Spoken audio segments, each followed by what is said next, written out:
guys, welcome back to my YouTube channel. Perkenalkan, nama saya Sri Megawati Nenggolan dengan NIM 231011030014.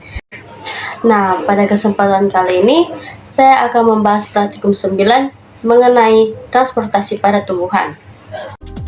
Setiap sel di tubuh kita membutuhkan beragam zat berbeda agar dapat berfungsi dengan baik. Contohnya glukosa dan oksigen. Tapi sel tidak bisa memperoleh zat-zat tersebut secara langsung dari luar tubuh.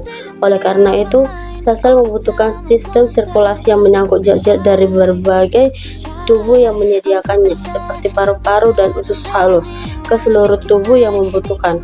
Pada tumbuhan, zat penting seperti air dan mineral tersedia di tanah dan diserap melalui akar, sedangkan glukosa dihasilkan di daun melalui fotosintesis. Jaringan pembuluh memungkinkan zat untuk berpindah dari bagian tertentu tumbuhan ke bagian yang lain. Dua jaringan pembuluh utama pada tumbuhan adalah xilem dan floem. Jika Anda pernah melihat batang pohon lalu mengamatinya dari dekat, maka hampir semua isi bagian dalamnya yang terdiri atas kayu teras dan kayu kubal sebenarnya merupakan jaringan xilem, dan bagian dalam dari kulit kayu adalah floem. Xilem berperan dalam mendistribusikan air dan mineral yang diambil oleh pakar. Fakta menarik tentang xilem yaitu sebagiannya tidak memiliki protoplasma ataupun dinding sel, sehingga memudahkan air dan mineral untuk lewat. Xilem terdiri atas trakeid atau sel konduksi, pembuluh, serat, dan parenkim. Air pada trakeid tidak mengalir secara kontinu, akar dan daun terhubung melalui serangkaian sel trakeid dengan dinding sel berlubang. Sebaliknya, pembuluh xilem adalah tabung panjang, lebih lebar dari berongga yang terentang kontinu dari akar hingga daun.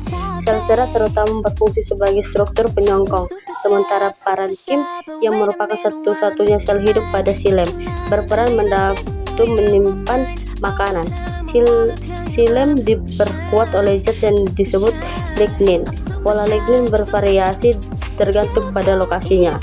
Polanya bisa berupa cincin, spiral, retikular, atau menyerupai jaring atau berlubang-lubang.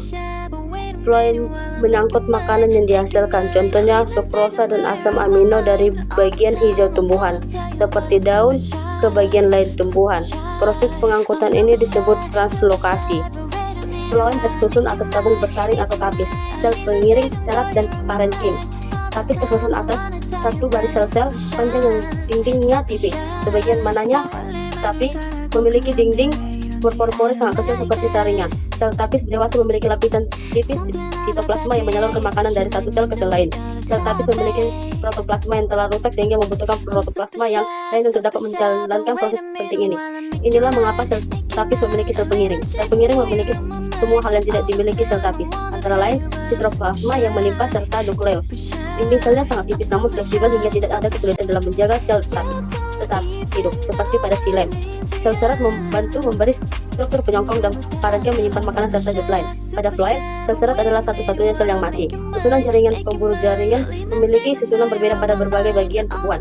Pada akar tumbuhan dikotil herbaceous, xilem tersusun seperti bentuk X di tengah dengan floem mengisi ruang mengelilingi xilem. Xilem dan floem dapat datang terkumpul menyatu menjadi bentuk sirkuler dan terletak dekat dengan batak. Sementara itu, pada daun xilem dan floem terletak pada berkas pembuluh dengan posisi xilem di atas floem.